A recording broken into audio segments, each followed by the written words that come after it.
berasal daripada Tawau, beliau berumur 37 tahun. So sekarang ni beliau menetap di Putrajaya, dah berkahwin dan memiliki 2 orang cahaya mata. Beliau ni merupakan seorang pemegang Bachelor Degree of Human Resource Development, and then pemegang Diploma in Computer Science 2006. Beliau juga merupakan seorang Deputy Manager of MIS CCA RRG Bank daripada 2008, and then sebagai System Consultant Infopro Sdn Bhd 2019, dan seterusnya pada tahun lepas MIS Manager Hak Sing Kredit Sdn Bhd.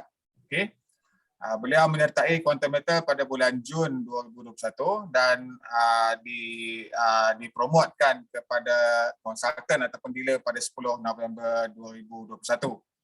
Alright, so hebat speaker kita malam ni, Cik Hani kita. Baik, untuk pencerahan berkaitan dengan topik yang kita nak bawakan, kita nak bincangkan pada minggu ni, itu berkaitan dengan tawaruk. Jadi saya serahkan platform ni kepada Cik Hani. InsyaAllah sebelum tu insyaAllah setiap minggu kita akan bawakan topik-topik yang berbeza-beza berkaitan dengan keuangan dan juga berkaitan dengan emas tu sendiri. So tanpa membuang masa, saya serahkan platform ni kepada Cik Hani untuk memulakan pencerahan beliau. Silakan Cik Hani. Baik, terima kasih kepada Bro Lan sebagai host pada malam ini. Cukup untuk introduction saya. Kita terus pergi ke slide lah. Biasanya orang bila kita join Quantum Metal kan, konsultan memang akan sering sebut pembiayaan dalam macam mana kita boleh dapat pegangan berganda kan, dan konsultan akan cakap kita syariah compliance, tawaruk. Apa tu tawaruk sebenarnya? Mungkin ada yang kalau banking background dalam Islamic banking mungkin dah terbiasa lah, tapi biasanya kalau orang awam misalnya pada banking industry mungkin belum jelas. Saya jelas dengan tawaruk pun sebabkan pernah bekerja di RRG kan. RRG adalah bank daripada Arab. Jadi management dia memang tekankan pemahaman setiap staff berkaitan dengan syariah compliance activity di dalam syarikat itu sendiri. So kita terus kepada topik kita malam ni. Apa itu tawaruk? Tawaruk ni sebenarnya adalah instrumen atau kemudahan ataupun disebut sebagai fasiliti yang patuh syariah yang mana ia digunakan oleh institusi-institusi kewangan dan perbankan Islam. Semua bank-bank yang berkonsepkan Islamik akan menggunakan instrumen tawaruk ni untuk membiayai klien-klien diorang. Selain itu juga, ia digunakan oleh syarikat-syarikat yang menjalankan aktiviti-aktiviti pembiayaan yang patuh syariah. Next slide.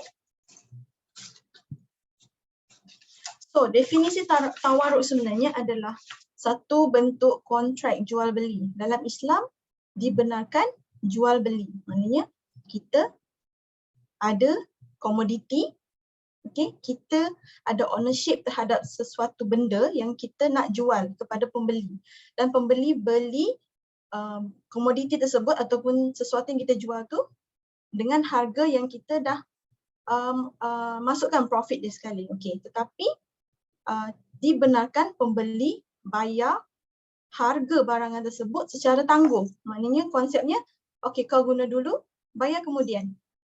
Macam tu. Jadi konsepnya bila kita jual barang ni, kita ada milikan terhadap barang tersebut dan kita jual kepada pihak ketiga dengan harga tunai untuk mendapatkan tunai tersebut, dan kita boleh gunakan untuk aktiviti yang kita nak lah, what we desire lah. Yang penting ada proses jual beli dan ada barang yang dijual dan yang dibeli, dan keuntungan diperolehi daripada harga jualan tersebut. Yang penting adalah milikan kena ada milikan. Di mana pinjaman, loan, pinjaman, dia tak ada apa-apa yang dijual dan dibeli. Dia hanya pinjam saja. Lepas tu kita bayar dengan interest. Sebab tu dia ada riba. Tidak dibenarkan dalam Islam lah sebenarnya. Faham Kalau ada soalan, kita ajukan dalam sesi Q&A nanti. Okay, next slide. Okay, secara umumnya lah, tawaruk ni dikenali sebagai murabahah komoditi. Okay, kalau ikut Wikipedia, dia adalah penjualan barangan yang tidak melanggar syariah pada harga yang termasuk margin keuntungan yang dipersetujui oleh kedua-dua penjual dan juga pembeli. Okay, antara syarat adalah harga belian dan jualan, dan kos-kos lain serta margin keuntungan hendaklah dinyatakan dengan jelas semasa perjanjian jualan dilaksanakan. Okay. Harga belian dan harga jualan ni seperti harga kos dan harga jual lah. Kita beli harga kos, contoh kita beli borong, harga kos kita kan. So kita jual, mestilah kita ada untung. Itu maksudnya syarat dia mesti ada harga belian dan harga jualan. Takkanlah kita jual, kita tak ada untung langsung. So kos-kos tersebut memang wajib dinyatakan di dalam perjanjian sebab ini adalah kontrak murabahah. Okay, next. Dan tawaruk ni memang digunakan secara meluas di dalam industri Islamic banking di Malaysia, iaitu digunakan dalam produk-produk seperti deposit, pembiayaan peribadi, pembiayaan rumah, kan, pembiayaan aset dan pembiayaan kad kredit jugalah. Kalau yang kita guna kad kredit daripada bank Islam, daripada Maybank Islamik, dia akan gunakan konsep tawaruk ni. Pembiayaan rumah, macam saya beli rumah, saya gunakan pembiayaan daripada bank Islam. Jadi kita dapat tengok di dalam kontrak pembiayaan tersebut, dia akan nyatakan harga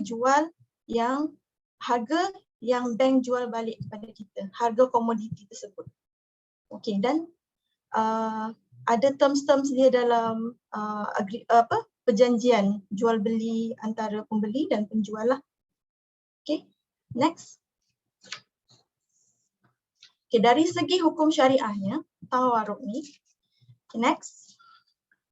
Tawaruk ni daripada hukum syariah, ulama fiqah, dia berbeza pendapat, tetapi di Malaysia, banking industry berpegang bahawa tawaruk dibenarkan berdasarkan justifikasi daripada Majlis Penasihat Syariah Bank Negara Malaysia, sebab kita dalam Malaysia, so kita ada Majlis Penasihat Syariah Bank Negara Malaysia, iaitu ditentukan dalam mesyuarat ke-51 pada 28 Julai 2005.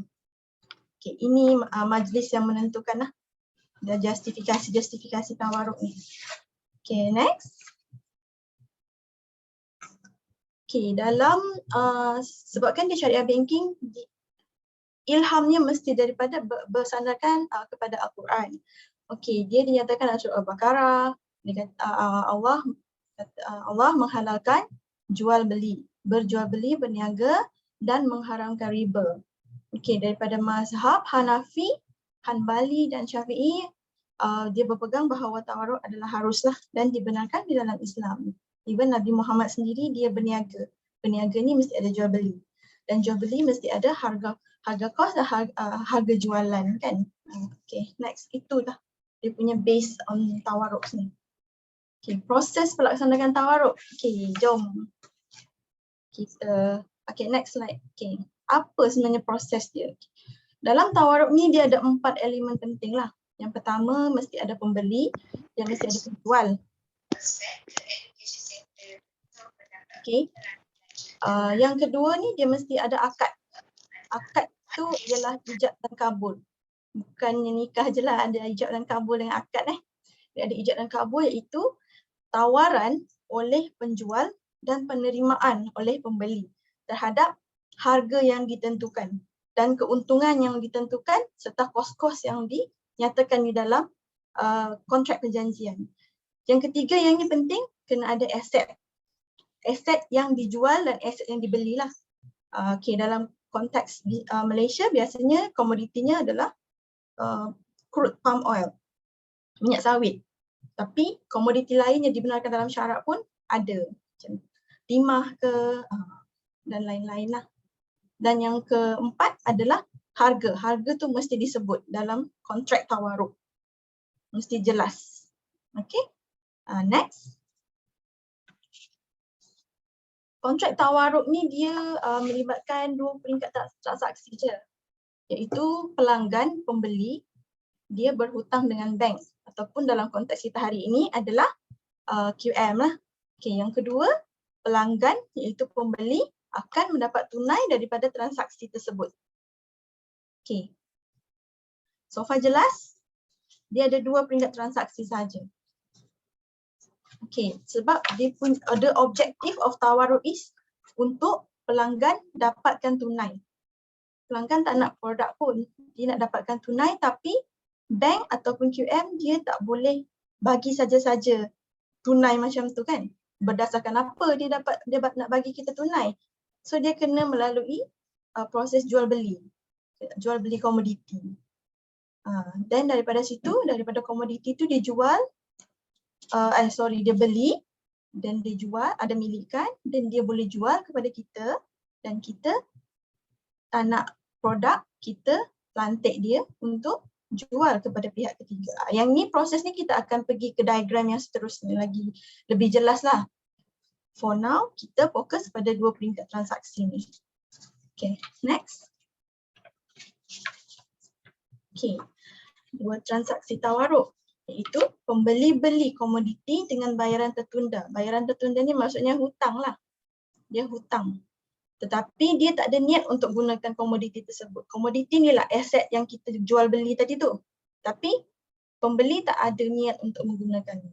Jadi pembeli akan jual komoditi tersebut untuk dapatkan wang tunai dengan segera.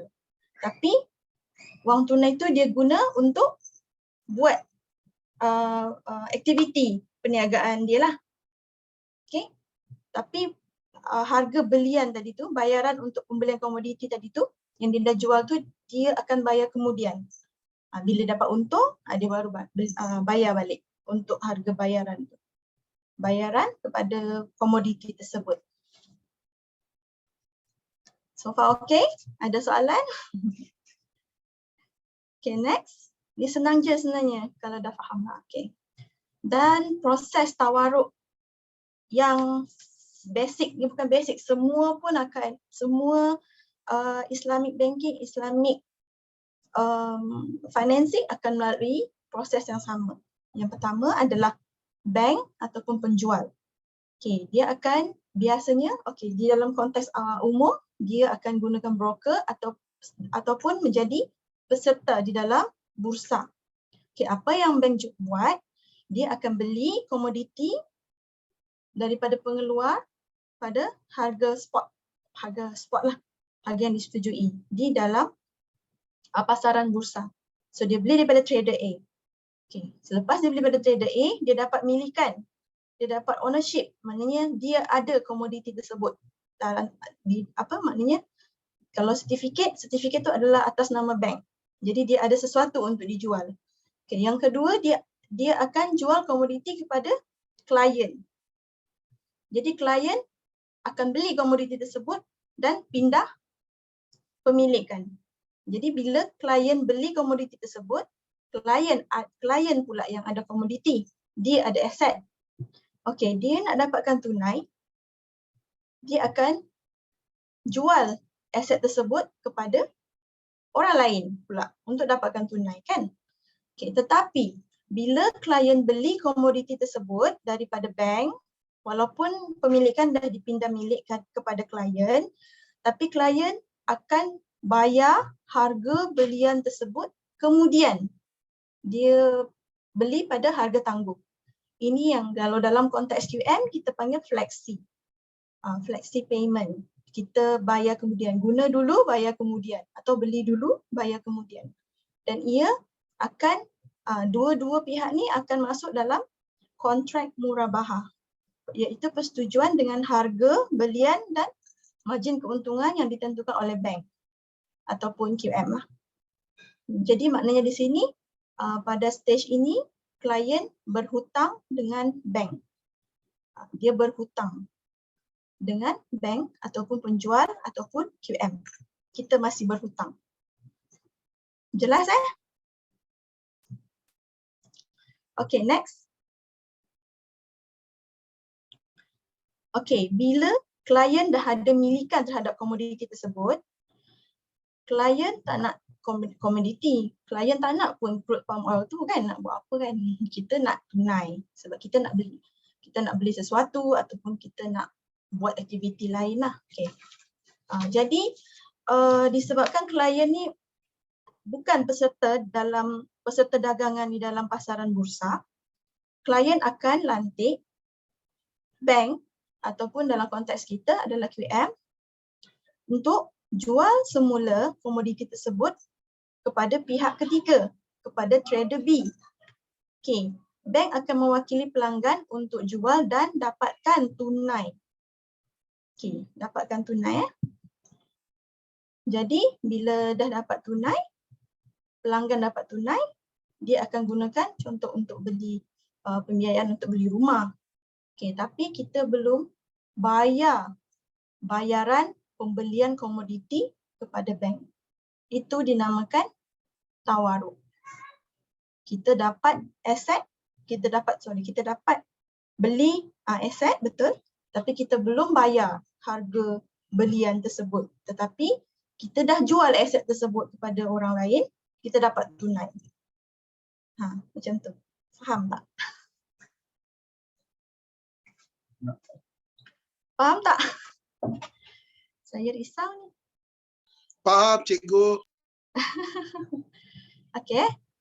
Jadi komoditi tersebut dah tak adalah, kita dah dapat tunai lah. Cuma kita masih berhutang dengan bank. Jadi bila masa kita kena bayar harga belian tersebut? Bila kontrak tamat atau kontrak matured. Kalau dalam pembiayaan, kalau dalam bank biasanya dia terms lah, financing terms. Ada 5 tahun, ada 10 tahun, kita kena bayar balik. Total harga belian termasuk keuntungan dia. Okay, next. Okay, dalam konteks quantum metal. Ini topik yang best lah. Quantum metal dan tawaruk. Okay, next. Okay. Quantum metal ni adalah salah satu institusi yang menjalankan aktiviti perniagaan Islamik, dipanggil tawaruk. Okey.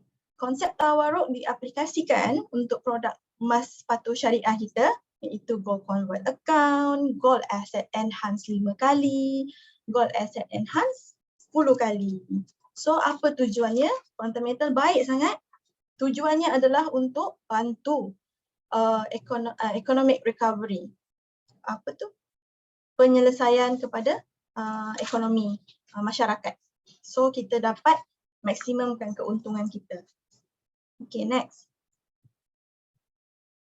Untuk Gold Convert Account, pembiayaan tawaruk yang di-offer lah oleh Quantum Metal adalah 85% tunai kita boleh keluarkan.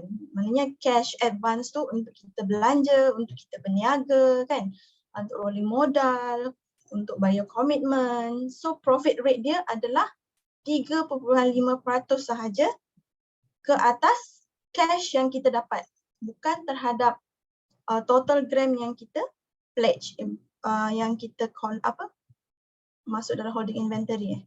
So let's say kita ada 1,000 di dalam GSA, contohnya harga semasa 250, maknanya 1,000 kita ada 4 gram. Bila kita convert to cash, kita dapat 850. Jadi profit rate yang dikenakan ke atas kita adalah berdasarkan 850 sahaja, bukan 1,000. Bukannya terhadap 4 gram tersebut. Walaupun 4 gram tu masih ada dalam akaun kita, tapi profit rate dia hanya dikenakan ke atas 850.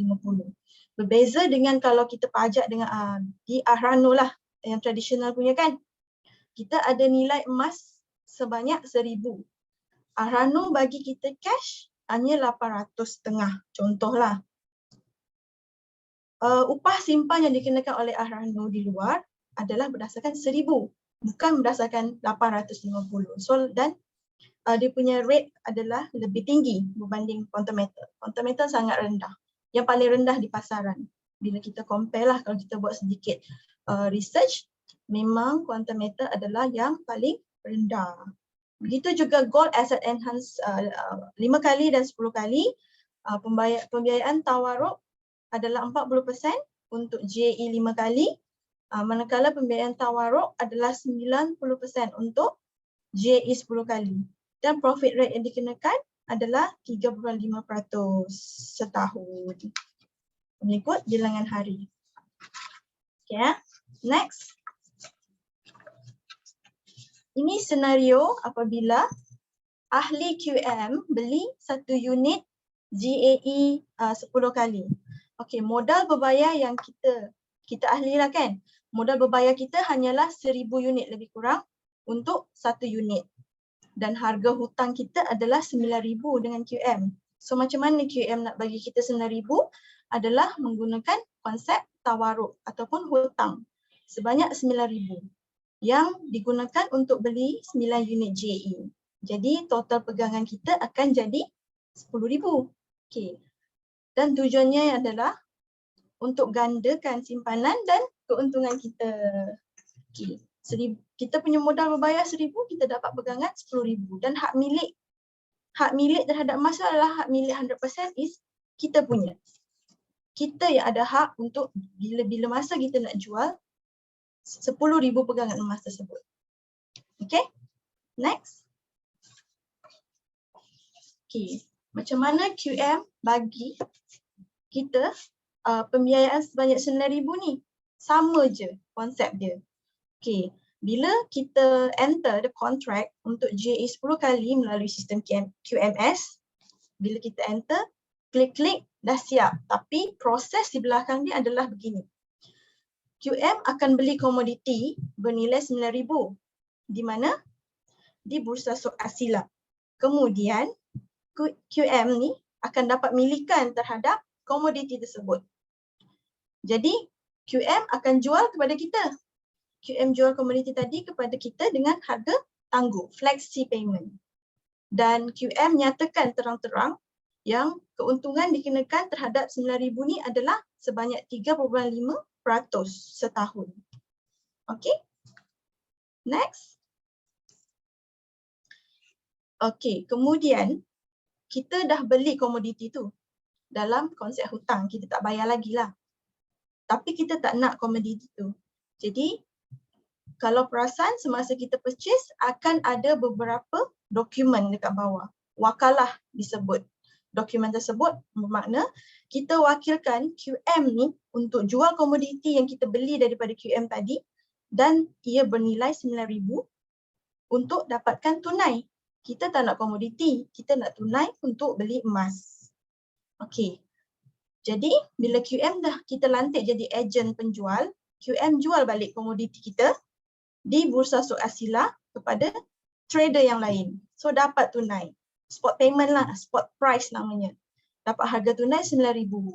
Dan bila QM dah dapat 9,000 ni, dia kreditkan 9,000 nilai emas di dalam kita punya kontrak GAE.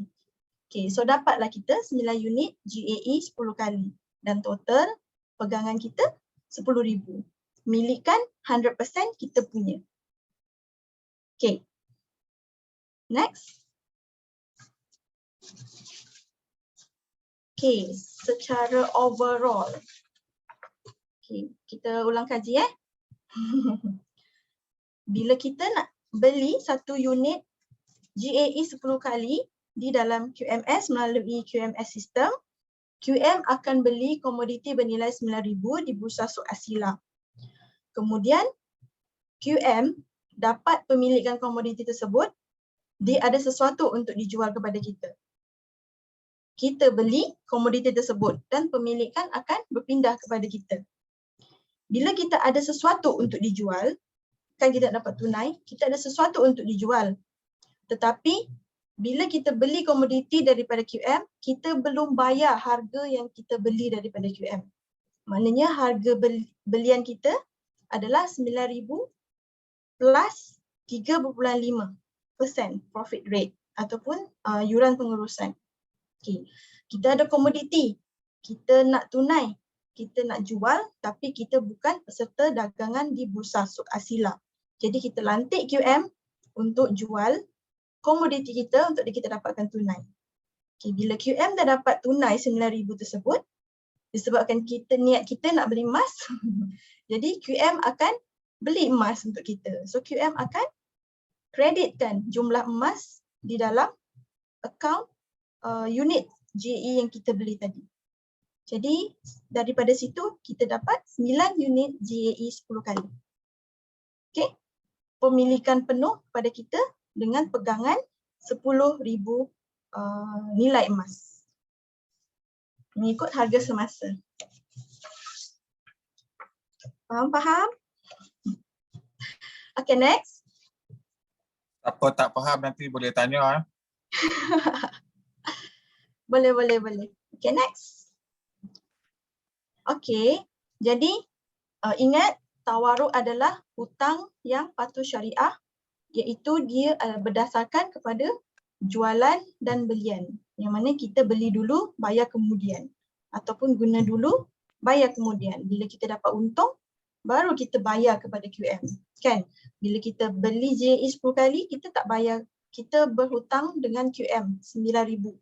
Okay, bila kita bayar ni, bila kita dapat untung, kita decide nak terminate ataupun kita jual. Terminate tu kita jual lah. Bila kita jual pemilikan 10,000 nilai emas, ada untung, kita bayar harga belian komoditi yang awal tadi tu pada QM. Kalau pinjaman, dia tak patuh syariah. Dia adalah sistem konvensional dan non-Islamik, dia ada riba dan tidak dibenarkan di dalam Islam. Maknanya untung kita dapat tu dia tak berkat lah. Ada riba. Okay? Ada lagi tak? Beza. Okay, next. Okay, secara kesimpulannya, kita nak tahu, mesti orang tanya, apa beza hutang dan pinjaman? Apa beza financing dengan loan? Terms dia macam sama kan, tapi dia berbeza. Okay. Yang pertama, terms dia lain. Okay. Financing dia hutang, loan dia pinjaman. Okay. Yang kedua adalah dari segi keuntungan. Keuntungan dalam financing atau hutang adalah dengan hasil jualan. Kita ada harga kos, kita ada harga jual. Perbezaannya adalah untung lah. Itu beza yang pertama kan. Kalau pinjaman dia adalah untung semata-mata daripada transaksi pinjaman tersebut. Faedah. Dia unsur-unsur riba yang itu. Okay.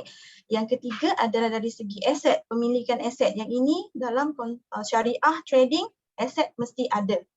Okay, komoditi atau aset yang dibenarkan oleh syarak lah. Tak bolehlah kita beli komoditi macam yang haram kan. Kita beli arak, kita ihwal. Itu tak boleh. Itu tidak dikira dalam Islamic trading. Okay, kalau loan pula dia tak ada aset milikan. Dia semata-mata bagi tunai macam tu je. Dia tak ada aset milikan langsung. Yang keempat, amount yang kita kena bayar.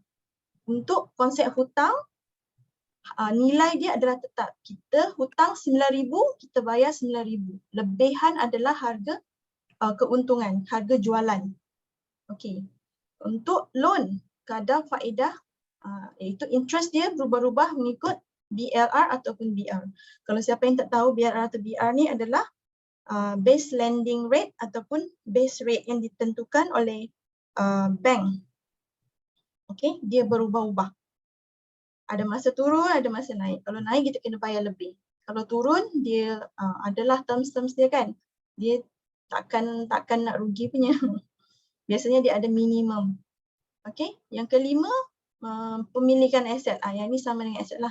Mesti dimiliki oleh penjual untuk dia jual dan mendapatkan keuntungan.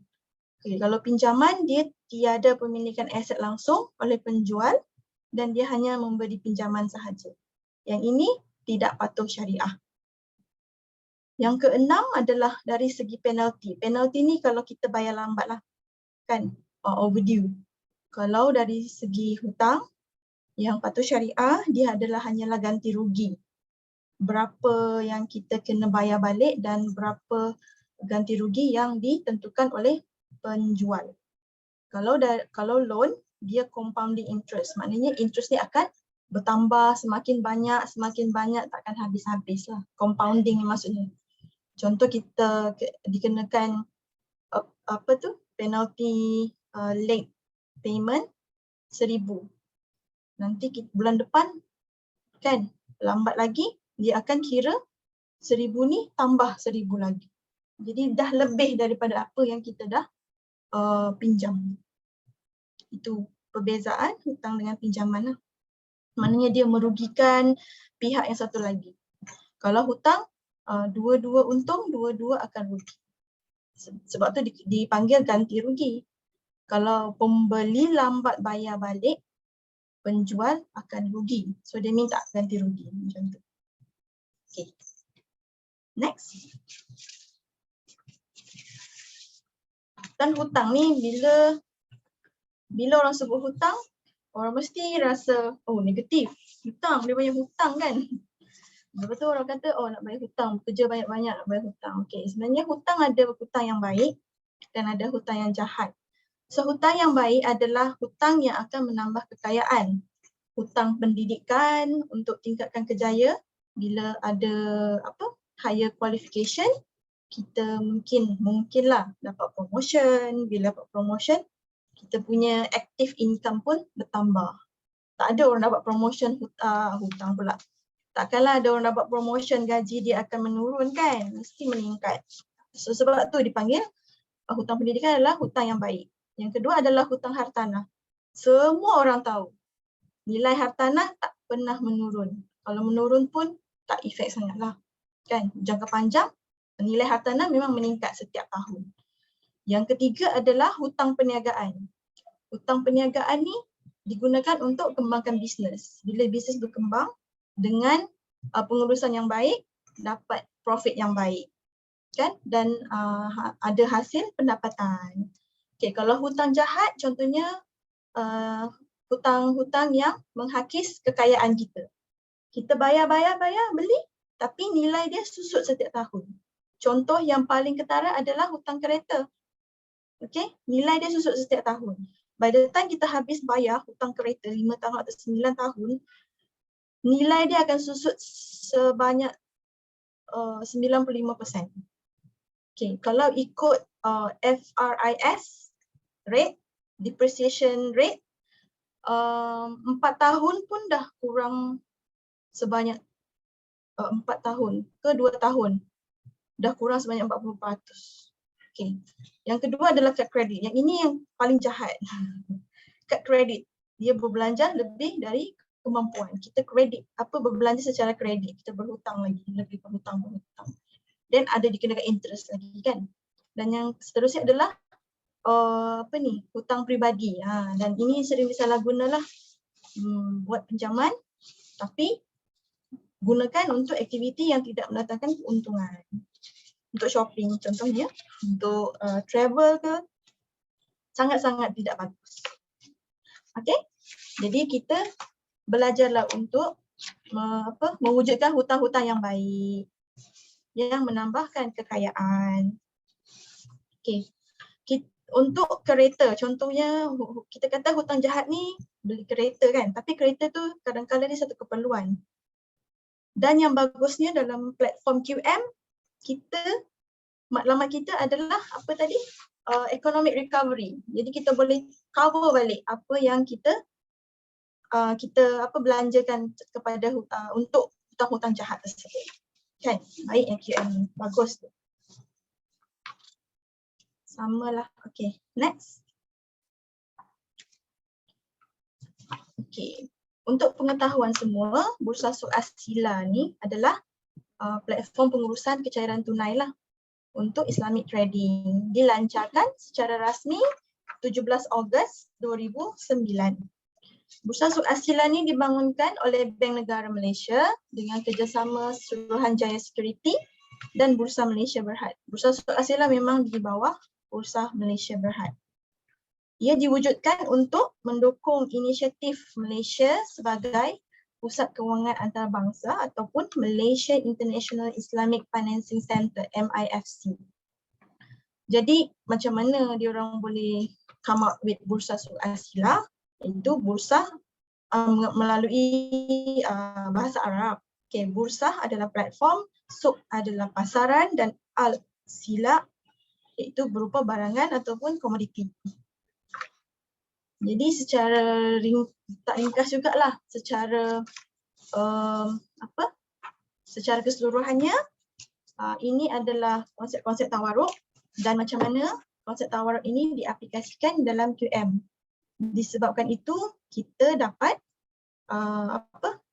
pematuhan sijil pematuhan syariah daripada ISRA dan Islamic Syariah Board yang daripada antarabangsa lah kan. Okay. Sekian, terima kasih. Itu sahaja daripada saya. Kalau ada soalan, boleh kemukakan di chat ataupun unmute lah. Okey, terima kasih Cik Hani di atas pencerahan lebih terperinci tentang bagaimana yang dimaksudkan dengan tawaruk konsep. Okey, sebelum ni kita cuma tahu pembiayaan sahaja dan bagaimana mekanisme tawaruk ni berlaku khususnya dalam quantum meter. Jadi saya percaya kita semua dapat faham, kita dapat jelas, lebih yakin tentang pengurusan transaksi pembiayaan ataupun hutang yang berlaku dalam bentuk pemilikan untuk GAE kali 5, GAE kali 10 dan juga gold convert. Alright. Jadi secara tak langsung dapat memberikan kita satu keyakinan di mana QM menawarkan satu konsep yang julung kalinya diadakan di Malaysia. Okey, belum ada lagi mana-mana institusi yang menawarkan konsep sebegini ya. Untuk pengetahuan, Quantum Meter merupakan peserta dagangan Bursa Suq Asilah. Okey, alright. Jadi sebab itulah kenapa bezanya, kenapa uniknya Quantum Meter berbanding dengan institusi-institusi yang menjual emas lah, okey, menjual emas. Jadi saya percaya kita lebih yakin lepas ni, okey, di mana sistem yang ditawarkan oleh Quantum Meter ni sangat-sangat canggih dan juga di sebalik sistem yang dijalankan tu kita berpandukan 100% mengikut prinsip syariah di mana pembiayaan yang kita tawarkan tadi, bak kata Cik Hani tadi, kita berurus niaga dengan jual beli pemilikan aset khususnya komoditi CPO crude palm oil di Bursa Suq Asilah. Okey ya, jelas kalau ada yang tak faham ataupun kurang jelas dekat mana-mana bahagian yang diceritakan oleh Cik Hani tadi, boleh unmute untuk bertanyakan soalan ataupun kemusykilan kita.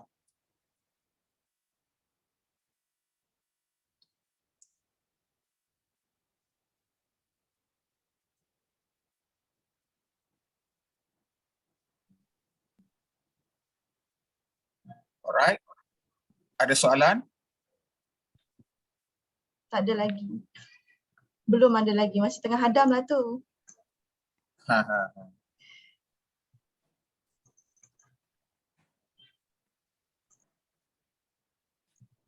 Jadi secara umum ya jelas kita punya transaksi kita berpandukan kepada prinsip asas syariah. Okay. Jadi dia bukan semata-mata ataupun sewenang-wenangnya disediakan pembiayaan 9 kali ataupun pembiayaan 5 kali itu. Dia ada dia punya flow dia punya kita kata transaksi yang berlaku di sebalik sistem yang kita yang kita guna dalam GMS. Okay, kita nampak mudah je. Kita buy GAE kali 10 dan terus ada gram 10 kali itu dalam kita punya sistem. Jadi di sebalik itu itulah proses yang berlaku di belakang sana.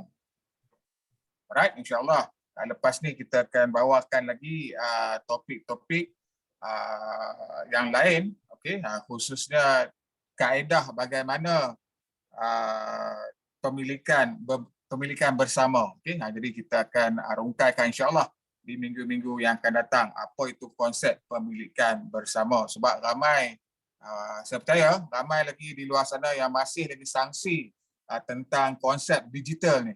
Okey, ramai lagi yang beranggapan, saya percaya ramai di kalangan kita yang cuba approach kawan-kawan, cuba approach saudara mara, dia orang kata tak bolehlah beli emas tak dapat emas dan Islam haram. Okey, jadi konsep pemilikan bersama tu saya percaya ramai yang belum faham. Sebenarnya QM dia tawarkan sistem yang kita kata sangat-sangat mudah, yang sangat-sangat transparan, tak ada benda apa pun yang kita kata transaksi yang meragukan ataupun yang menjanjikan bulan dan bintang. Dia sebenarnya semua ada kenyataan-kenyataan tu semuanya ada proof, ada kita kata the reason why, okay? Bagaimana cara ia jadi dikendalikan. Okay? InsyaAllah minggu depan ataupun kita tengoklah bagaimana nanti in future kita akan bawakan topik khusus caranya bagaimana emas digital ni dijalankan, okay? Berdasarkan pada emas yang sebenar tu bagaimana kaedah dia. Alright, daripada presenter-presenter, daripada leader-leader kita, insya-Allah nanti kita akan bawakan topik yang lebih menarik, okey, selepas ni berkaitan dengan emas digital. Okey ya.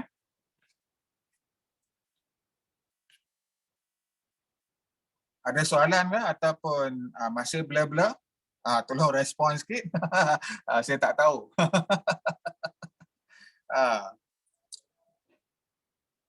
Alright ya, kalau orang tanya ni tawaruk tu macam mana, dia adalah transaksi komoditi CPO di Bursa Sohar Sila. Okay, QM dia beli komoditi, dia jual kepada kita dan kita wakilkan QM untuk jual semula komoditi tersebut untuk mendapatkan tunai. Dan bila kita dah dapat tunai tu, QM akan beli jual untuk buat pembelian emas 10 kali. Okay, itulah bagaimana prosesnya yang dimaksudkan sebagai pembiayaan tawaruk.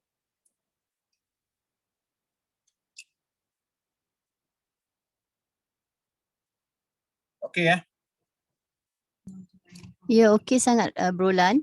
So nak ucap terima kasih kepada Hani. Boleh dengar ke? Boleh dengar Kak. Okey, nak ucap terima Sama-sama. kasih banyak kepada Hani kerana menyumbangkan berkongsikan ilmu tentang tawaruk ni. Memangnya kalau kita ni at our end sebenarnya as a consultant, biasanya kita tak heran pun kan nak cerita in details tentang tawaruk ni. Sebab benda tu ialah tugas pihak QM lah dekat HQ kan. Jadi kita cuma deliver untuk menjual beli sahajalah kan. Tetapi kadang-kadang ada klien-klien pelanggan kita yang nak tahu lebih detail, yang jenis yang meticulous tu, bila kita sebut tawaruk ni, dia nak tahu apa sebenarnya tawaruk. Itu yang kita kena prepare juga malam ni topik ni kan. Betul Kak Nel. Dan tak banyak yang perasan, bukan tak banyak, tak ramai mungkin yang tak perasan atau yang perasan bila kita enter pembelian JE tu, dia ada a few documents kan. Itu adalah akad perjanjian untuk tawaruk tersebut. Dia mesti ada murabahah, ada wakalah, wakil, perjanjian untuk kita wakilkan QM, dan ada product terms of product closure. Dan di situ ada dinyatakan terms maturity of the contracts, profit rate yang kita persetujui semasa kita enter kontrak tawaruk tersebut lah. So kalau rajin nanti tengok balik dan tengoklah ada beberapa dokumen tersebut untuk setiap transaksi JE kan. Semua ada. Betul Hani, perasan dekat bila kita buat belian tu, setiap kali kita beli JAE tu ada satu kotak kecil yang kita tick kan. Yang itu yang ada wakalah. Yes, maknanya bila kita tick tu kita bersetuju, in a way kita telah memasuki kontrak kita agree dengan kita bersetuju dengan perjanjian itulah kan. Ya, Betul.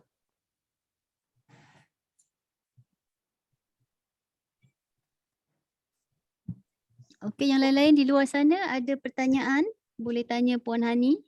Puan Hani daripada banking background. So siapa-siapa nak bertanya, ambillah peluang ni.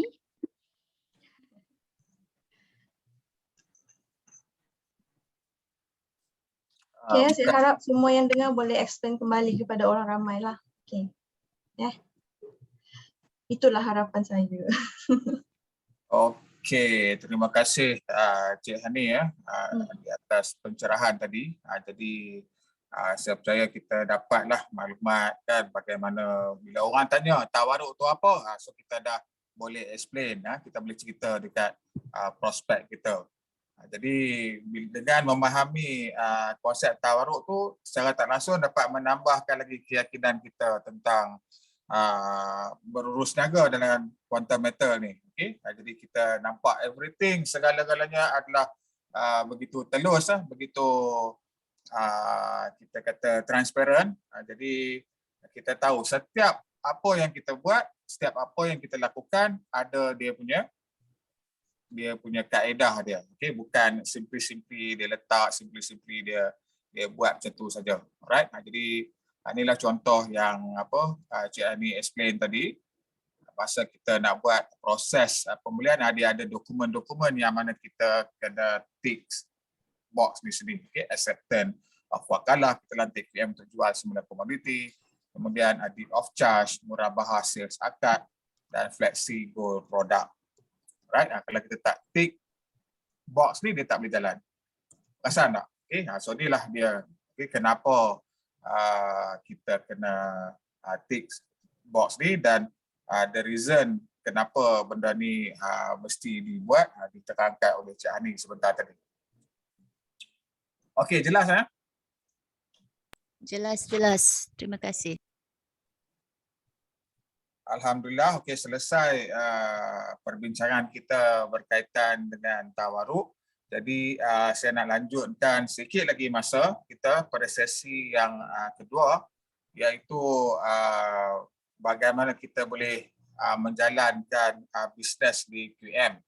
Okey, untuk preview yang hari Selasa lepas, kita ceritakan tentang konsep, kita pengenalan kepada orang ramai tentang produk emas digital yang ditawarkan oleh QM dan bagaimana kita boleh menjadi penyimpan tegar emas di QM. Jadi hari ini kita nak tahu selain daripada kita menjadi penyimpan emas sebagai pelabur, sebagai kita kata investor di QME, jadi kita juga berpeluang untuk generate pendapatan, untuk jana income.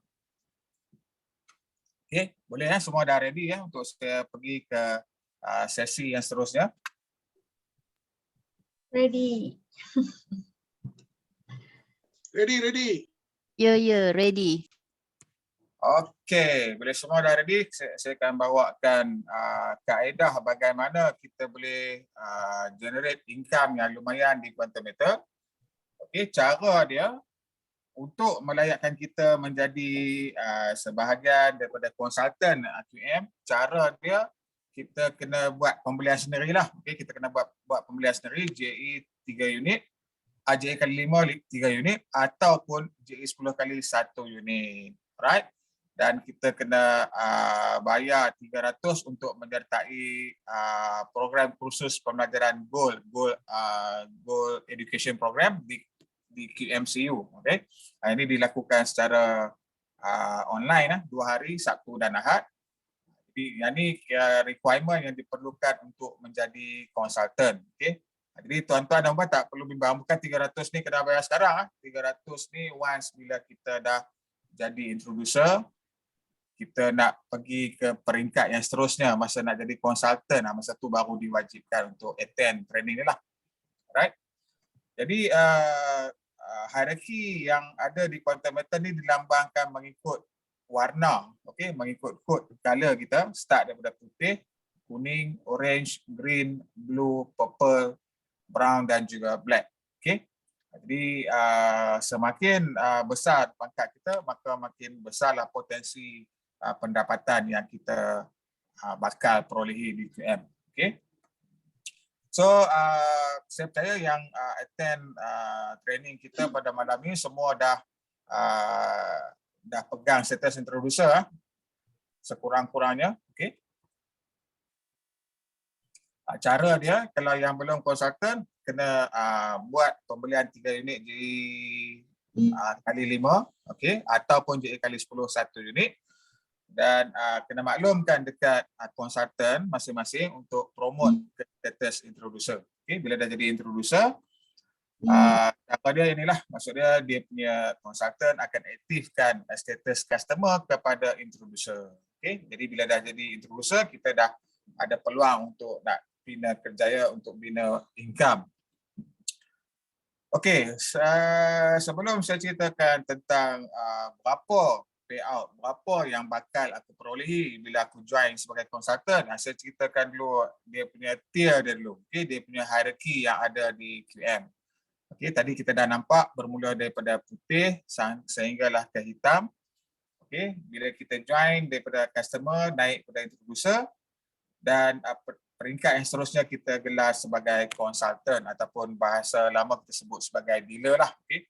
Nah, jadi konsultan inilah permulaan dia. Bila kita dah jadi konsultan, di sinilah kita akan nampak dia punya hasil dia, okay. Dia punya payout dia, dia punya profit sharing dia. Okay.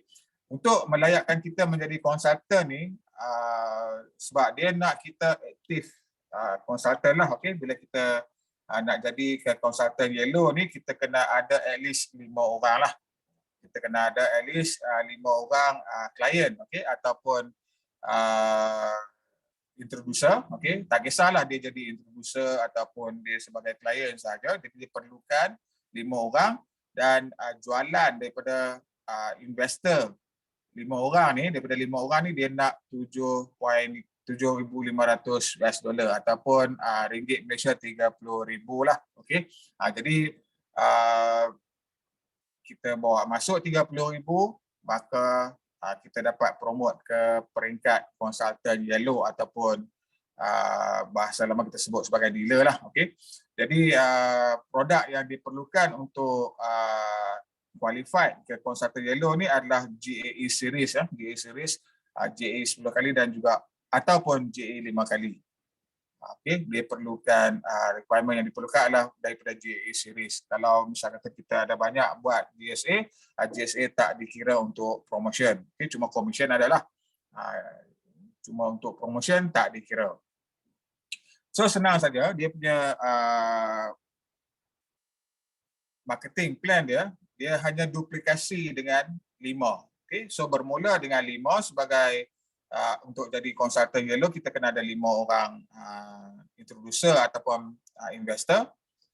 Untuk nak ke peringkat seterusnya pun sama, kita perlukan 5 orang direct. 5 orang direct konsultan yellow untuk membolehkan kita ke konsultan green. Okay, di mana sales daripada 5 orang konsultan ni adalah 150,000. Okay, 150,000 sales yang dibawa masuk oleh grup ataupun direct downline kita. So kita akan dapat naik ke peringkat yang seterusnya, dipanggil sebagai konsultan green. Okay. Jadi duplikasi 5, 5, 5, 5. Okay, kaedah dia macam tu. Sama, okay, 5. Sama juga untuk nak pergi ke konsultan blue pun perlukan 5 orang konsultan green yang direct. Okay. Di sinilah ada challenging dia sikit dekat sini, di mana dia tak kira pada group, dia kira pada direct. Jadi kena make sure yang direct kita ni, kita kena bantu yang direct kita ni untuk promotion. Jadi kita tak boleh fly seorang-seorang, kita kena bergerak secara berkumpulan. Kita kena pastikan yang direct kita ni pun sama-sama naik macam kita. Okay. Jadi 5 orang konsultan green, dan di bawah dia ada 25 orang konsultan yellow, maka kita akan dinaikkan pangkat ke konsultan blue. Begitulah seterusnya. Kepada konsultan brown pun sama, dia kena ada 5 orang konsultan blue. Okay? Jadi kita kena ada 5 orang kena bantu yang direct kita untuk jadi sama level macam kita. Alright? Duplikasi 5. Dan seterusnya ke peringkat yang terakhir lah, black. Okay, black pun sama, dia nak 5 direct. Kalau misalnya kata bawah ni tak aktif, so kita kena replace lah yang baru. Okay, sebab ada je, bukan semua orang boleh jalan, bukan semua orang boleh nampak bisnes ni, bukan semua orang boleh nampak peluang. Jadi kita kena berterusan untuk kita kata merekrut lah. Okay, merekrut. Kalau boleh seberapa ramai yang mungkin secara matahari. Okay, kita tak perlu susun di bawah-bawah tu. Okay. So inilah challenging di sini. Ada pro, ada con ya. Di mana untuk promotion memang agak tough sikit. Jadi tak ada istilah siapa dulu dia naik dulu, siapa kemudian naik kemudian, tak ada. Siapa yang berusaha dia naik. Itu je. Okay. Now kita tengok insentif ataupun ganjaran yang ditawarkan oleh QM kepada konsultan mengikut tier-tier yang saya ceritakan tadi. Okay. Untuk JE 10 kali, dia setiap produk dia punya allocation untuk commission dia berbeza-beza. Ini bergantung kepada spread yang dikenakan oleh company. So daripada spread tu mempengaruhi juga kita kata reward kepada konsultan. Okay? Jadi untuk JE 10 kali, sebagai introducer, dia punya reward dia adalah sebanyak 2%. Okay? Manakala dealer dia akan dapat 7%, manakala merchant dia akan dapat 7%. Okay? Daripada merchant ke bawah ni dia share 14%. Okay? 14%.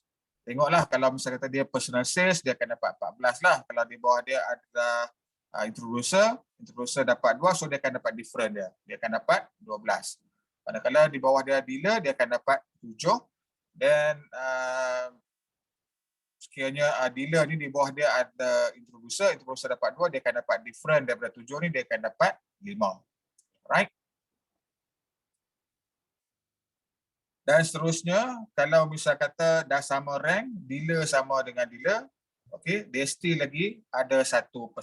Tadi kita dah tengok duplikasi 5 kan, untuk nak pastikan 5 qualified sama rank dengan kita, mungkin ada sedikit kekangan, okay, sedikit cabaran di situ.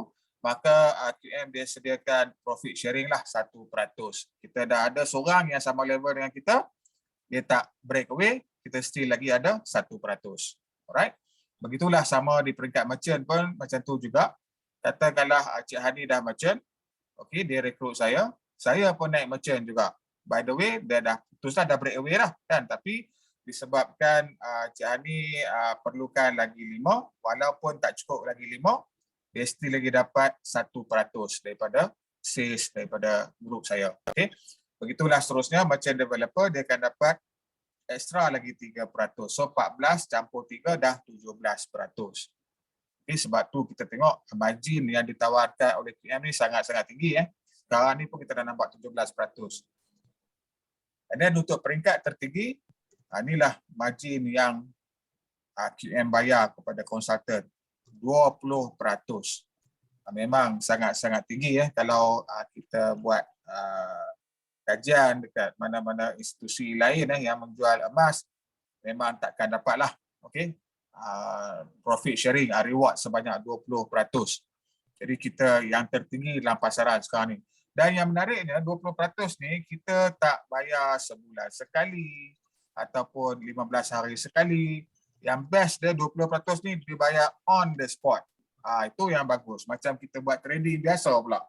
Okay, kita dapat jual saja ataupun daripada rangkaian kita buat jualan, daripada tengok dekat mana rank kita, so QM akan bayar serta-merta. Berlaku setiap transaksi terus dibayar komisen dalam bentuk payout. Okay? Daripada payout tu kita boleh tukarkan kepada emas dan juga kita boleh cashkan dia. Okay? So total dia ada 20%. Dari segi hierarki dia macam ni lah. Maksudnya senior merchant dia akan dapat 6% daripada merchant dan 3% daripada merchant developer. Right, so total 14 campur dengan 6 jadi 20. Okay, jadi kita sama-sama lah buat betul-betul, insyaAllah makin besar rangkaian di bawah kita, maka potensi untuk kita jana pendapatan lebih besar lah. Okay. Jadi kalau kita tengok di sini untuk JE 10 kali ni, dia menawarkan payout yang paling tinggi, reward yang paling tinggi. That's why kita fokus kepada JE 10 kali ni. Pertamanya dari segi konsultan, of course lah kita tengok pada income. Dari sudut investor pula, untuk JE 10 kali ni kita sedia maklum, dia menawarkan spread yang paling rendah, cuma 3%. Jadi keuntungan win-win situation kepada investor pun dia akan dapat, kita kata, break even lebih cepat, and then untuk dia nak dapat profit pun lebih cepat, dan seterusnya dia dapat keuntungan berdasarkan kepada 10 kali pemilikan emas. Okay, jadi sebab itulah untuk JE 10 kali ini begitu hot di QM. Jadi kita memang kita prioritikan kepada JE 10 kali. Tapi walau bagaimanapun, sekiranya investor kita, investor kita mungkin masih lagi belum yakin, ataupun yang kita kata yang bajet agak ketat, so kita ada option, ada option untuk dia buat pembiayaan tawaruk emas gandaan ni melalui JE 5 kali, di mana JE 5 kali ni minimum cuma serendah $25, RM105 lebih kurang. Untuk JE 5 kali ni dia punya allocation dia lebih rendah sedikit lah. Tadi 20%, JE 5 kali dia punya tier sama, setiap level ni akan dapat bahagian masing-masing. Cumanya untuk JE 5 kali maksimum yang dia boleh perolehi, kalau tadi 20%, jadi dia dapat 13% saja. Right? Dan begitulah untuk GSA. GSA pun sama, disebabkan GSA ni kita tak ada buat pembiayaan apa-apa. Daripada 7% tu tadi, so 4.5% PM peruntukkan kepada konsultan. 45% ni diagihkan mengikut level ataupun tier masing-masing lah. Kalau introducer dia dapat 0.5%. Dia agak rendah sikit di situ. Jadi sebab itulah kenapa kita tekankan untuk pembelian JE 10 kali, iaitu produk yang paling hot di QM.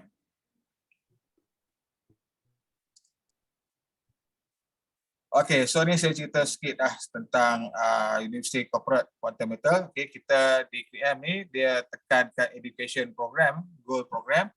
Jadi untuk melayakkan kita sebagai konsultan QM, kita kena attend training yang disediakan oleh QMCU. Inilah modul-modul dia. Modul dia. Tuan boleh tengoklah sikit kan. Ini cara dia untuk nak join QMCU. Ini boleh rujuk kepada introducer masing-masing. Macam mana nak register dia nanti. So berkaitan dengan marketing plan, ada soalan tak? Jadi kaedah untuk kita nak create income di QM ni, kita duplikasi daripada 5, daripada peringkat konsultan yellow sehinggalah ke peringkat tertinggi konsultan black, dia memerlukan duplikasi 5, 5 yang sama level di bawah untuk orang kata apa, untuk nak promote kita ke next level. Macam tu saja dia punya kaedah dia, dan kita adalah beberapa strategi untuk mempercepatkan status kita ke peringkat konsultan yellow. Sekurang-kurangnya lah, sekurang-kurangnya yang mana attend pada hari ini, sekurang-kurangnya cuba untuk promote ke konsultan yellow. Kerana apa? Bila dekat konsultan yellow tadi, berdasarkan kepada structure yang saya tunjukkan tadi, makanya dia punya allocation tu lebih kepada konsultan yellow dan ke atas. Alright. Jadi cubalah usaha untuk dapatkan investor, dapatkan investor yang ada kemampuan untuk buat pembelian GAE kali 10. Kalau misal kata macam Cik Hani kita baru ni, dia terus dapat satu investor tu, dia dah ada 30K. So fast track. 30K terus naik sebagai dealer. Jadi betul. Dia ada kurang beberapa ribu je lagi. Lagi 2 unit rasanya dia akan promoted to dealer. 2 unit saja lagi. So fast track lah. Maksudnya mungkin next month. Kalau kita tak ada kemampuan, tak ada masalah, dapatkan 5 orang yang kita rasa sekeliling kita yang ada kemampuan untuk menyimpan emas bersama quantum metal. Alright, so itulah cara dia macam mana untuk kita nak promote. Saya nak ambil kesempatan malam ni, saya nak ucapkan tahniah kepada siapa, Kak Khadijah, Kak Katie, tahniah Kak Katie sebab promotion ke peringkat dealer. Jadi bila dah naik dealer ni, dia lebih bersemangat lah. Mungkin Kak Katie boleh share sikit kot dengan kita malam ni, apa perasaan bila dah promote ke status dealer, konsultan? Terima kasih. Alhamdulillah. Bismillahirrahmanirrahim. Saya Khadijah. Baru saja dipromotkan menjadi, sebenarnya saya pun buat je. Saya tak fikir pun pangkat-pangkat tu sebelum tu. Kali Berulan bagi semangat, dia kata buat je sampai satu tahap, you akan dapat lebih. So saya nampak lebihan tu ada di GSA saya. Lepas tu saya dah buat, saya jadi excited. Bila Berulan cakap, the more you buat, the more you get. So saya buatlah. Saya tak fikir apa-apa. Bawah saya pun ramai. Jadi dia minta 5 je. Sedar-sedar dah 30 orang. So benefit untuk saya lah, saya nak grow siapa yang saya pilih yang saya minat nak sharing more lah dekat dia kan. So dalam ni ada seorang yang saya memang pilih dia, Suzila, dia join malam ni. So saya harap dia lebih bersemangat macam saya juga untuk dapat lebih, mungkin akan capai merchant dengan cepat macam Berulan. Dan Kak Nil, Hani banyak beri semangat pada saya untuk pergi lebih cepat dan lebih tinggi. InsyaAllah, doakan saya. InsyaAllah. InsyaAllah Kak Katie, kita sama-sama kan untuk Kak Katie capai ke peringkat yang seterusnya dengan lebih mudah, dengan strategi-strategi yang betul. Hari ni Kak Katie dah promote jadi dealer. Now Kak Katie cuba bantu yang direct Kak Katie untuk dapat peringkat dealer sama macam Kak Katie juga. InsyaAllah. Terima kasih. Duplicate je macam Kak Nia cakap. Betul. Kita cuma duplicate saja.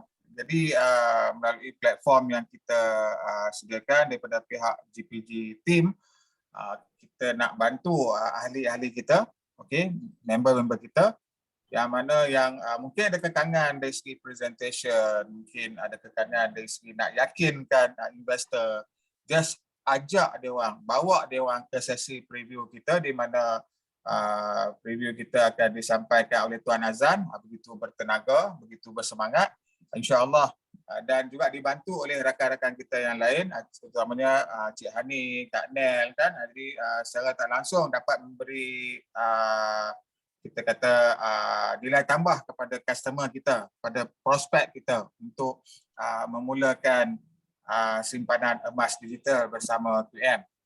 Jadi kita perhatikan result tahun lepas, alhamdulillah sales kita memang memberangsangkan, kita banyak buat jualan.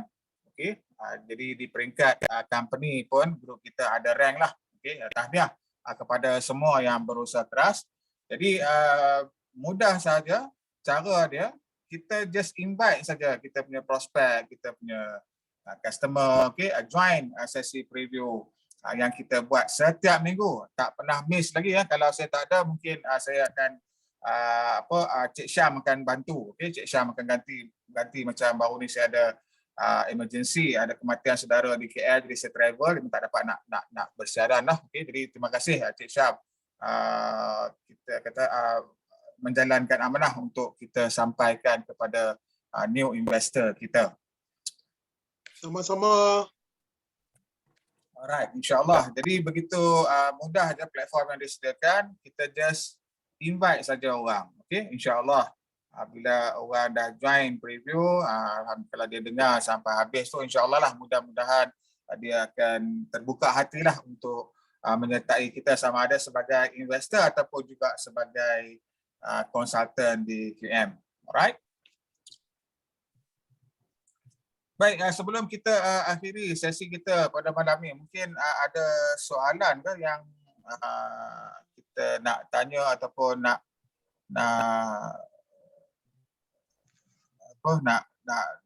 bincang ataupun mungkin nak minta pandangan, boleh je kemukakan soalan ataupun kemusykilan masing-masing. Nak tanya strategi macam mana nak cepat, macam mana nak jadi macam Cik Hani, macam mana nak jadi macam Kak Khatijah, boleh tanya untuk yang kawan-kawan kita yang baru, yang masih lagi orang kata apa bermula sebagai introducer.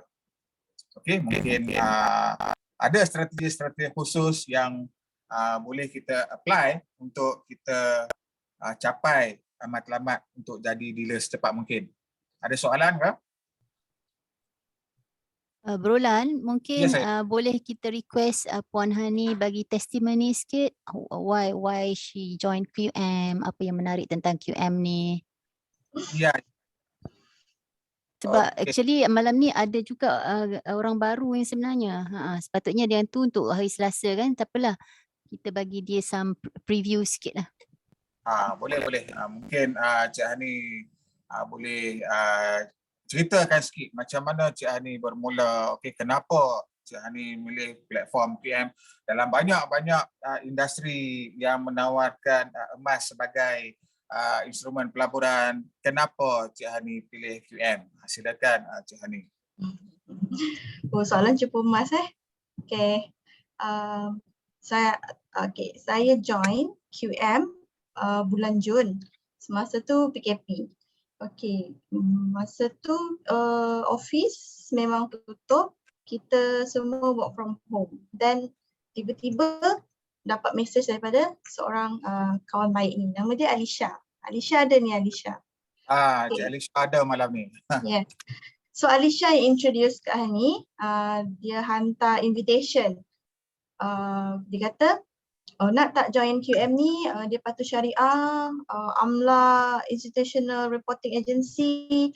Lepas tu dia kata pronouncement issued by ISRA.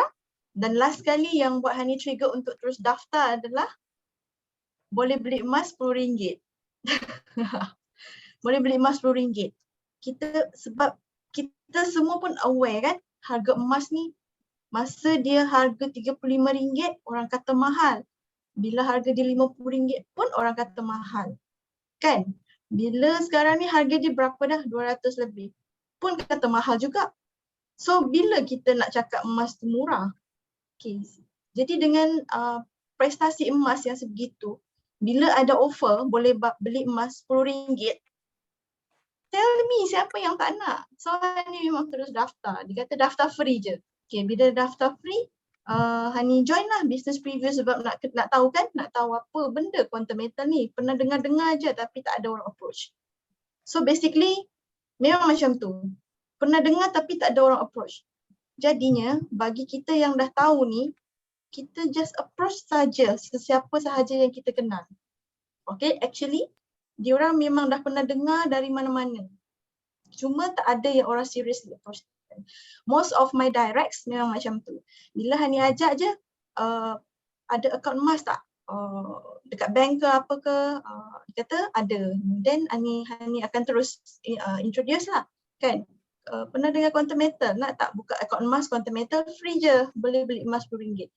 Actually, dia katakan, dah lama nak tanya. cuma terlupa. Yang itu satu. Lagi satu, dia akan kata macam ni. Pernah dengar lah tapi tak ada orang approach. So ruginya kita kan kalau kita tak approach orang-orang macam tu.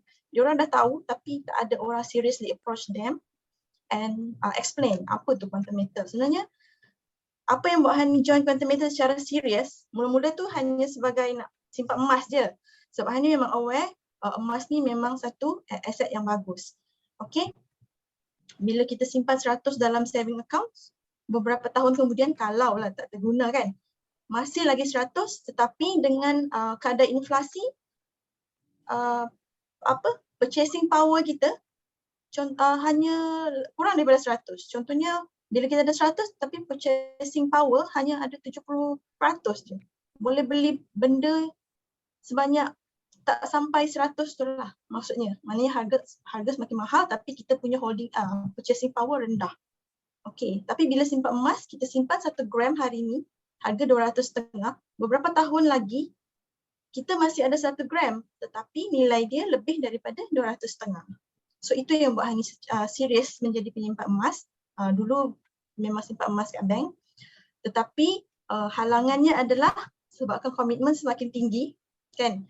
Kita ni bila gaji banyak, komitmen pun nak banyak juga. Kena top up by gram. Gram match kan. So perbezaan akaun simpanan emas di bank dengan quantum metal ni dia ada beberapa lah. Yang pertamanya yang paling ketara sekali adalah minimum saving dekat dalam account. Ada bank dia mewajibkan minimum 1 gram. Ada yang minimum 10 gram. Kalau kurang daripada 10 gram, by end of the year dia akan kenakan charge pula. Dah lah tu account kita kan, dia kenakan charge nak apa? Kita nak tunaikan, kita nak jual suka hatilah, tapi kenapa nak tentukan boleh kurang daripada 10 gram untuk hujung end of the month every month. Kalau tak dia akan kenakan charge simpanan.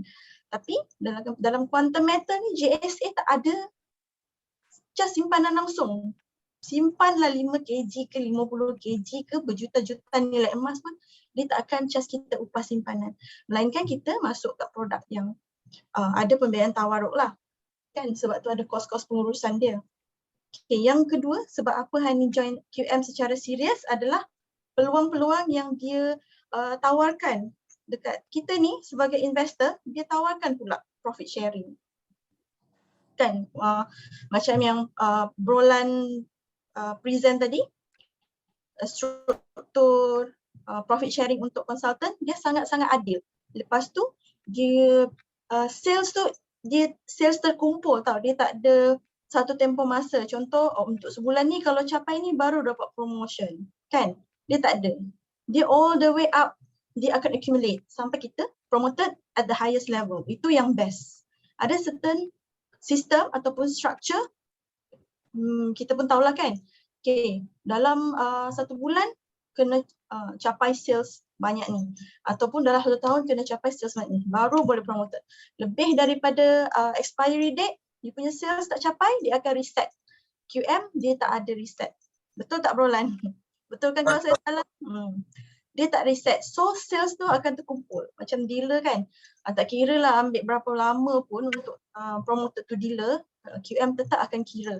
Dia tak ada, okay, tahun pertama ada sales tak sampai 30%, ada 30k, ada 20k je. So new year dia reset, tak ada. Dia akan bawa ke depan sampai kita dapat capai the highest level of consultant dan kita dapat maximum profit sharing. Itu yang paling best. Best gila lah. Kan? Sejak mula-mula tu introducer kita dapat tengok dekat JSA statement tu. Introducer banyaknya dapat percentage kan of profit sharing. Tapi bila naik promoted jadi consultant, bell kuning, then apa dia punya environment, dia punya rasa excitement tu dia berbeza sebab payment kita dalam bentuk USD, kita punya profit sharing dalam bentuk USD. Dan saya baru terfikirlah kenapa QM dia bayar kita in USD tetapi kita tak boleh, sebenarnya consultant dia tak boleh terus cashkan kan, Tuan Lan kan, daripada payout tak boleh cashkan. Dia adalah sebabnya tu, ada sebab dia. Kita kena cashkan melalui pembelian JSA sebab kita nak kekalkan nilai nilai payout tersebut dalam bentuk emas dulu. Itu matlamat QM lah. Sebab dia berpegang kepada dia punya motto yang utama adalah equal wealth distribution. Pengagihan kekayaan yang sama rata. Sebab tu dia punya structure profit sharing sangat adil. Okay. Itulah yang saya rasa kenapa saya pilih QM. Dan so far inilah yang terbaik bagi saya lah untuk nak build sebagai satu cabang passive income saya. Kan, saya ada kerja hakiki dan saya memang aware untuk kita jadi kaya bukanlah bekerja selama-lamanya. Kita kena pandai menguruskan kewangan kita. Bukannya kita kaya banyak mana kita ada. Okay, ada kan, ada sayings mengatakanlah. Kita bukan banyak mana kita kaya, bukan banyak mana kita ada banyak duit, tapi macam mana kita uruskan. Okay, pelaburan pertama saya ada dan KWSP lah kan. Pelaburan pertama saya adalah dalam unit trust. Dan ini pun agent tu sangat kreatif. Dia approach saya, dia jadi Grab driver. So dia kata by your retirement age, berapa amount dana ataupun kewangan yang you nak. $500,000 cukup tak? Dan saya kata mungkin cukup. So saya enter dalam unit trust investment, tapi ada agent yang jaga. Okay. Tapi bila fikir-fikir, joint quantum metal dapat pendedahan yang banyak berkenaan kewangan selain daripada emas. Kita tahu $500,000 by end of my retirement age, tahun berapa, takkan cukup. Kan? Berapa bulan je 500,000 tu, $500,000 tu, berapa bulan je. Okay, kan? Dengan inflation lagi, kita tak tahu apa yang jadi masa tu. So, kita kekalkan apa yang kita ada hari ini, tukarkan dalam bentuk emas dulu. Sebelum apa-apa. Sebelum kita belanja, kita tukarkan kepada emas dulu. So nilai dia akan kekal. Kita tukarkan emas jadi gram dan grammage of emas tu akan kekal sampai bila-bila. Dan kita dapat survive, insyaAllah dapat survive dalam apa juga keadaan di masa depan lah. Kan? Even inflasi naik tinggi mana pun, nilai emas kita akan naik sama. Betul kan? Jadi rugi sangat kalau kita tak grab opportunity ni, dan rugi sangat untuk kita rasa yang dah tahu kebaikan quantum metal adalah bagi Hani lah, Hani rasa berdosa lah tak ajak orang kan, tak bagi tahu orang, tak educate orang untuk exchange kita punya mata wang kepada emas dulu, dan barulah kita belanja. Rasa rugilah baru kenal quantum metal. Jadi siapa yang baru bermula, teruskan usaha untuk mendapatkan kefahaman yang menyeluruh. Bila dah faham, okey, nak share juga Hani punya few directs. Bila Hani ajak, dia memang akan join business preview. Bila dah faham, satu perkataan yang sama. Dia orang kata, Hani, kenapa baru kenalkan quantum metal? Dah tak boleh tidur dah. Dia kata macam tu. Bila dah faham, tak boleh tidur dah. Kata fikir. Apa lagi yang, kat mana lagi simpanan yang rasa tak berbaloi simpan, semua nak masuk dalam quantum metal. Bagi orang yang dah faham. Okay, Cik Hani ada soalan. Cik Hani. Ya. Macam mana Cik Hani tangani orang yang masih lagi skeptikal dekat luar sana tentang QM? Dia takut QM cabut lah, takut sistem tu tak boleh masuk lepas ni. Macam mana Cik Hani tangani objection yang macam tu? Oh, dari segi sistem. Okay. Dia ada beberapa, bila Hani approach prospek, ada beberapa soalan cepu emas dan soalan popular.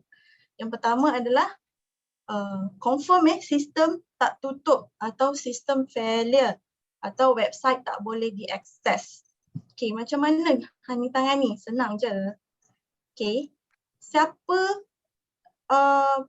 partnership, siapa yang menjalankan business partnership QM lah, partnership QM, bank muamalat, bank Affin Bank. Dia bukan bank baru tau. Ini bank yang memang bukanlah lahir. Kita dah tahu prestasi dia. Memang semua bank adalah di dalam pengawasan bank negara. Kalau sistem QM fail, sistem QM corrupted, kita tak sempat nak kejar, bank negara kejar dulu QM. Okey, bank negara akan kejar QM dulu. Yang kedua, partnership dengan badan kerajaan yang besar.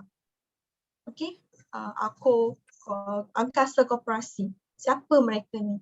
Kalau kita kenal siapa mereka ni dan kita tahu mereka bekerjasama dengan QM, bagi Hani, there's no reason to be skeptical anymore. Tak mungkin sistem yang dia provide kepada ACO Gold, kan dia orang joint venture koperasi dengan ACO, joint venture dengan QM, create another company, create another system. They call it ACO Gold, kan? Kalau yang biasa communicate dengan customer service daripada website, bila kita enter, dia akan ada dua pecahan. Satu customer service Quantum Metal, satu lagi customer service untuk ACO Gold. So daripada situ pun kita dah dapat real proof yang mana joint venture tu memang wujud. Dah keluar news, kan? Lepas tu kalau sistem tak boleh akses, memandang kalau kita tengok dari segi kapasiti ataupun profiling QM, siapa di belakang dia? Tuan Haji Kamari tahu, chairman dia. Tuan Haji Kamari. Tuan Haji Kamari bukan calang-calang orang, kan? Dia join bank negara, lepas tu dia jadi pengerusi apa dekat mana tu? Ketua Forex lah. Lepas tu dia rejoin bank negara sebagai director Biro Penyiasatan dan Pembangunan Enterprise. Lama. Dan lepas retirement dia jadi pengerusi kepada PNB, kan? Lepas tu jadi non-executive untuk bank BSN. So chairman, orang yang di belakang QM ni pun bukan calang-calang orang. Jadi kalau dia masih skeptical lepas Hani explain, then let it be. Kita nextkan aja, mungkin dia belum terbuka hati. So next kita punya tugas adalah keep on educating, keep on spreading the awareness. That is our job. Because kita dah tahu kebaikan yang ada dalam Quantum Metal, kenapa kita tak nak tolong orang? Right. Begitulah biasanya mereka akan terbuka hatilah. Explain benda yang betul, janganlah belok-belok, kan? Betul. Terima kasih Cik Hani. So itulah perkongsian daripada Cik Hani dan juga sebagai ilmu kepada kita orang baru ya, nak approach kawan-kawan. Biasanya bila kita sebut tentang emas digital ni memang orang sangat-sangat skeptikal. Okay? Jadi itulah bagaimana pengalaman daripada Cik Hani itu kita boleh jadikan sebagai kita kata ilmu untuk kita approach orang di luar sana nanti. Saya percaya ramai lagi yang masih lagi skeptikal, terutamanya di sebelah utara ni. Memang begitu sangat mencabar, even dah jadi investor pun masih lagi ragu-ragu lagi. Okey. Jadi terima kasih banyak ni, banyak berkongsi ilmu dengan kita pada malam ni sebagai orang baru. Baik, sebelum kita akhiri sesi kita, mungkin saya nak jemput seorang lagi kot, konsultan kita, okey, berkongsi dengan kita semua pengalaman beliau sejak dipromot ke status dealer dan mungkin ada hasrat ataupun pesanan kepada orang baru. Jadi saya nak minta Kak Zubaidah, Cik Zubaidah juga daripada online daripada Cik Hani kita. Mungkin Cik Zubaidah ada sedikit perkongsian bagaimana beliau di-approach oleh Cik Hani kita dan hari ini begitu serius untuk untuk grab semaksimal mungkin peluang sebagai konsultan di QM. Silakan Kak, saya panggil inilah Puan Zubaidah lah, Puan Zubaidah. Boleh ya Puan Zubaidah? boleh Puan. Assalamualaikum. Assalamualaikum semua. Saya Zubaidah. Saya kenal QM ni melalui Hani lah. Saya tertarik dengan perkongsian Hani mengenai emas di QM ni sama jugalah serendah RM10 dah boleh simpan. Saya siap tanya Hani RM10 tu boleh buat keluar tak? Kan Hani kan? Sebab apa masa tu memang saya tak ambil cakna sangat pasal emas ni, sebab saya punya mindset adalah yang boleh beli emas ni pasti orang yang berduit dan sedia kaya dah kan. Tiba-tiba Hani cakap RM10 dah boleh start menyimpan.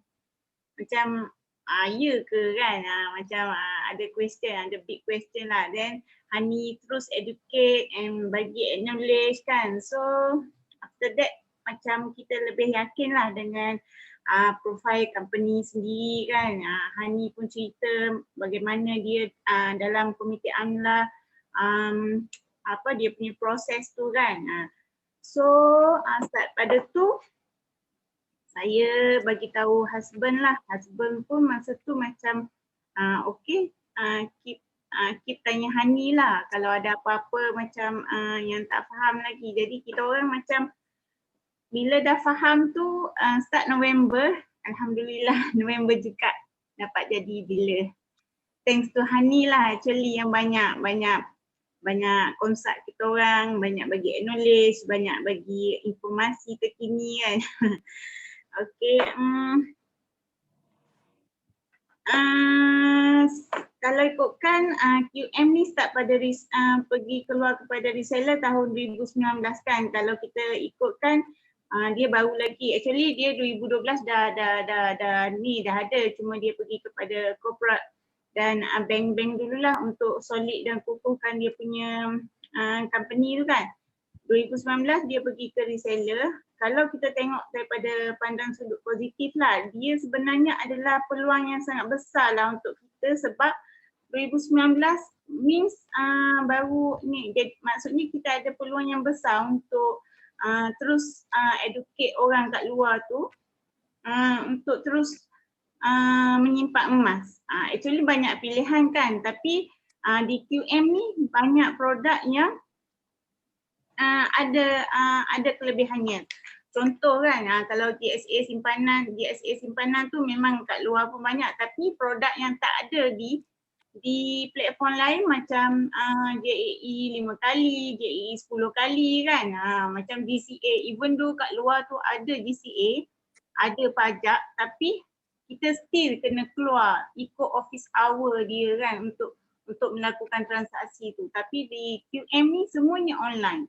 Means bila-bila masa kita boleh buat transaksi tu. Kan? JAE 10 kali dengan JAE 5 kali ni paling macam tiada saingan lah. So peluang yang cerah lah untuk kita. Kalau kita masih tak faham, kita keep cari ilmu, cari sampai kita faham. Dan senang, barulah kita mudah untuk approach orang. Kalau kita masih ada question dalam mind kita ni, payahlah untuk kita bergerak dan approach. Kalau kita tak ada fund yang macam banyak lah, atau kita nak start, kita start dengan nilai yang kecil dulu, tak apa, sebab di QM sendiri pun dia menawarkan dengan serendah 10 kan, RM10 kan. Jadi kita start dulu. Once kita dah start, kita dah mula, barulah kita nampak, kita clear benda tu. Kalau kita belum start, kita akan rasa macam berada di awang-awang yang macam nak gimana kan, nak klik mana ni kan.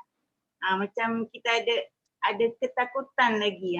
Kita start RM10 je kan. So why not kita cuba. Okay, simpan emas ni kita perlu ada penyelidikan, kita perlu ada ilmu, kita perlu ada knowledge supaya niat kita simpan emas ni kita lebih yakin dan tahu cara apa dan bentuk apa kita nak simpan emas tu kan. Sebab di QM ni banyak produk, dia tak ada satu produk. So kita kena tahu bila kita nak GSA, bila kita nak kena GAE 10 orang, bila kita nak GAE 5 kali, bila kita nak GCA tu kan. Term-term tu kalau masih ada question, cari benda tu. Kalau sebab saya sendiri pun kan, kalau macam bagi tahu, explain kat prospek ni, kadang dia pun blur lagi dengan term-term tu. So kena aware lah, sendiri cari lagi orang cakap, sebab kita dah cari benda tu, terbukalah minda kita untuk terima input-input yang info-info yang akan kita dapat lah. QM ni walaupun produk dia wow dan best kan, tapi kita kena tahu yang dia bukan skim cepat kaya, hari ni join esok boleh untung. Tak, kita kena sebab tu kita kena ada ilmu lah.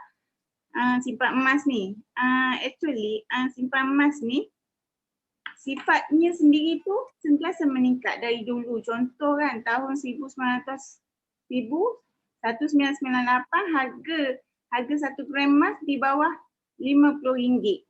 Dalam 30 hingga 40, di bawah RM50 lah. Sekarang tengok harga 240 lebih segram lah. Macam sangat dalam posisi yang sentiasa menaik untuk jangka panjang.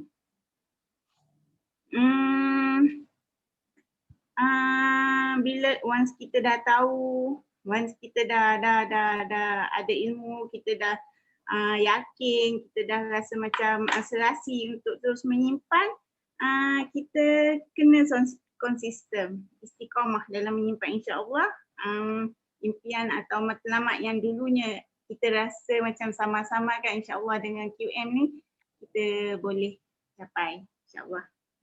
Itu saja Tuan Lan. Terima kasih. Assalamualaikum. Baik, sama-sama. Terima kasih Puan Zubaidah. Jadi daripada